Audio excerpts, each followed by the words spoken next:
Vasanth TV ரசிகர்களுக்கு வணக்கம். இன்னைக்கும் நம்மளுடைய சினி பூத்துல சினிமா பத்தின பல விஷயங்களை தான் பார்க்க போறோம். விஜய் தேவர்கொண்டா அடடா அவரை பத்தி சொல்லவா வேணும் அப்படின்ற மாதிரி ஃபேமிலி ஸ்டார் அப்படின்ற படத்துக்கு அப்புறமா என்ன மாதிரியான படம் பண்ணா ரசிகர்களுக்கு பிடிக்கும் அப்படின்ற மாதிரி ரொம்ப பெரிய அளவில் எக்ஸ்பெக்டேஷன் வச்சிருக்கக்கூடிய ரசிகர்களுக்காகவே ஒரு படம் கொடுக்குறேன் பாருங்க அப்படின்னு சொல்லி விஜய் தேவர்கொண்டாவுடைய 12வது திரைப்படமானது உருவாகி இருக்கு. கௌதம் தினோரியோடைய இயக்கத்தில் உருவாகி இருக்கிற இந்த திரைப்படத்துக்கு பெரிய அளவில் எக்ஸ்பெக்டேஷனை கிரியேட் பண்ணும் அப்படின்றதுக்காகவே ஒவ்வொரு எலிமெண்ட்ஸை ஆட் பண்றாங்க. அந்த வரிசையில் இப்போ நம்ம டீசரோ ட்ரெய்லரோ பார்க்குறோம்னு அதுல வேற ஆர்டிஸ்ட் வாய்ஸ் கொடுத்திருந்தாங்கன்னா அதோடைய மவுசே வேற. இப்படி உலகநாயகன் கமலஹாசன் அவர்களுடைய குரல்ல நம்ம பொன்னியின் செல்வன்லாம் கேட்கும்போது அப்படியே மிரண்டு போயிட்டோம் இல்லையா?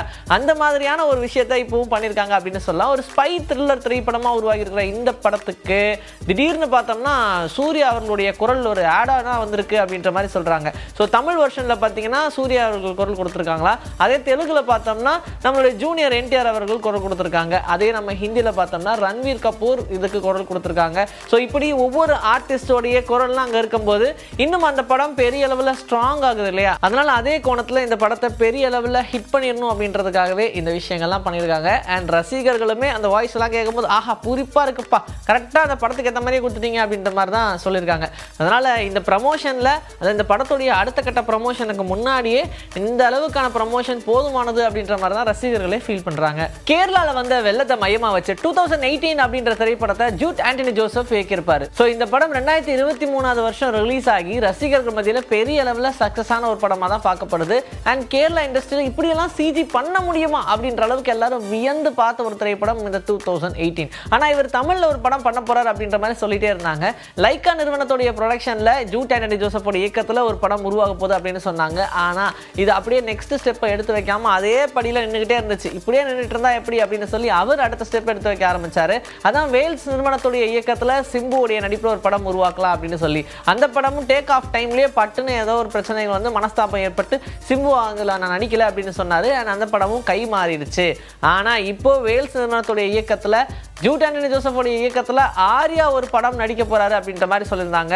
ஆல்ரெடி சிம்புக்காக வச்சிருந்த ஸ்டோரியவே இவங்க இயக்குறாங்களா இல்லை இது ஒரு புது கதையா அப்படின்றது கொஞ்சம் டவுட்டாக தான் இருக்கு.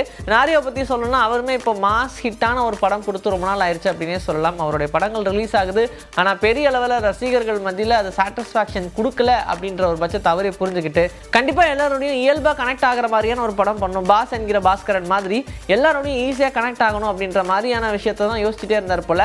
அதுக்கு ரியலிசமா வேணும் அப்படின்னா ஜூட் ஆண்டனி ஜோசப் தவிர வேற யாராலையுமே நீங்க எக்ஸ்பெக்ட் பண்ற கதையை கொடுக்க முடியாது அப்படின்ற மாதிரி தான் எல்லாருமே சொல்லிட்டு இருந்தாங்க. அந்த வரிசையில் இப்போ ஜூட் ஆண்டனி ஜோசப்போட இயக்கத்தில் ஆர்யா நடிக்க போறாரு அப்படின்றது ஓரளவுக்கு கன்ஃபார்ம் ஆயிடுச்சு. வெயிட் பண்ணி பார்க்கலாம். 2022ல பெரிய அளவில் ஹிட் கொடுத்த ஒரு வெப் சீரிஸ் தான் சுழல். என்னதான் வந்து அதர் லாங்குவேஜுக்கு பெரிய இம்பார்ட்டன்ஸ் இவங்க கொடுக்கல அப்படின்னாலுமே அதர் லாங்குவேஜில் இருக்கிற பீப்புள் எல்லாருமே தமிழில் கூட நாங்கள் பார்த்து புரிஞ்சுக்கிறோம் அப்படின்ற மாதிரி இந்த வெப் சீரிஸை ஹிட் பண்ணாங்க அப்படின்னே சொல்லலாம். அண்ட் ஓடிடி பிளாட்ஃபார்ம் அப்படின்றதுனால எல்லாரும் இந்த லாங்குவேஜை மல்டிபிளா ஸ்வாப் பண்ணி பார்த்துக்கலாம். ஆனாலும் இந்த சஸ்பென்ஸ் மட்டும் போதும்பா அப்படின்ற மாதிரி லாங்குவேஜுக்கு இம்பார்ட்டன்ஸே இல்லைன்ற மாதிரி சப்டைட்டில் வச்சு எல்லாம் படம் பார்த்தவங்க உண்டு அப்படின்னு சொல்லலாம். அந்த அளவுக்கு இந்த வெப் சீரிஸ் வேற லெவலுக்கு போயிருச்சு அப்படின்றது தான் உண்மையான விஷயம். பிரம்மாவோடைய இயக்கத்தில் உருவாகி இருந்துச்சு இந்த வெப் சீரிஸ். ஸோ இதோடைய செகண்ட் பார்ட்டை எடுக்கலாம் அப்படின்ற மாதிரி பிளான் பண்ணியிருந்தாங்க. புஷ்கர் காயத்ரி நம்ம எல்லாருக்கும் தெரியும், ஆல்ரெடி விக்ரம் வேதா அப்படின்ற ஹிட் படத்தை கொடுத்துருந்தாங்க. அவங்களுடைய திரைக்கதையில தான் உருவாகி இருக்கு இந்த வெப் சீரிஸ். ஸோ அதனால அடுத்தபடியாக இவங்களுடைய கட்டம் அமேசான் ஓடிடியில் இந்த வெப் சீரிஸை ரிலீஸ் பண்ணலாம் அப்படின்னு சொல்லி பிளான் பண்ணியிருந்தாங்க.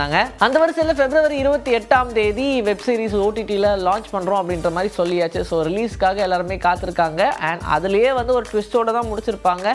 இன்னும் இதில் என்னென்ன மாதிரியான ட்விஸ்ட் எல்லாம் இருக்கும் அப்படின்றத பார்க்கணுன்றதுக்காகவே காத்திருக்காங்க. தளபதி விஜயோடைய மகனான சஞ்சயோடைய இயக்கத்தில் லைகா ப்ரொடக்ஷன் நிறுவனத்துடைய ப்ரொடக்ஷனில் உருவாகிற ஒரு திரைப்படம் அப்படின்னு சொல்லலாம். இந்த படத்துக்கு இன்னும் டைட்டில் வைக்கல அப்படின்னாலுமே ரொம்ப நாளாக இந்த படத்துக்கான பேச்சுவார்த்தை போய்கிட்டே இருந்துச்சு. லைகா நிறுவனம் அடுத்த கட்டத்தை ஏதாவது ஒன்று சொல்லுவாங்க அப்படின்ற மாதிரி எதிர்பார்த்துட்டு இருந்தோம். நம்ம எல்லாருக்கும் தெரிஞ்ச மாதிரி சஞ்சயோடைய முதல் திரைப்படம் இது. அதனால எப்படியாவது பெரிய அளவில் மெருகேற்றணும் அப்படின்றதுக்காக கண்டிப்பாக தளபதி விஜயமே ஏதாவது ஒரு இனிஷியேட்டிவ் எடுப்பார் அப்படின்றதுல சந்தேகமே இல்லை.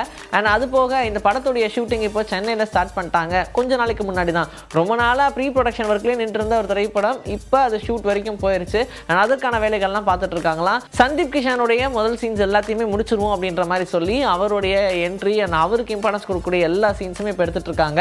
ஆன்போர்டா காஸ்ட் இன்னுமே வருவாங்க அப்படின்ற மாதிரி நம்ம நம்பலாம். ஸோ ஒருத்தராக வரும்போது நமக்கே இன்ஃபர்மேஷன் வரும். இன்னைக்கு நம்மளுடைய சினிபுத்தில் சினிமா பற்றின பல விஷயங்களை பார்த்தாச்சு. இதே மாதிரி அடுத்த எபிசோட்ல உங்களை நான் வந்து சந்திக்கிறேன். This is bye from Vijayasri. Take care.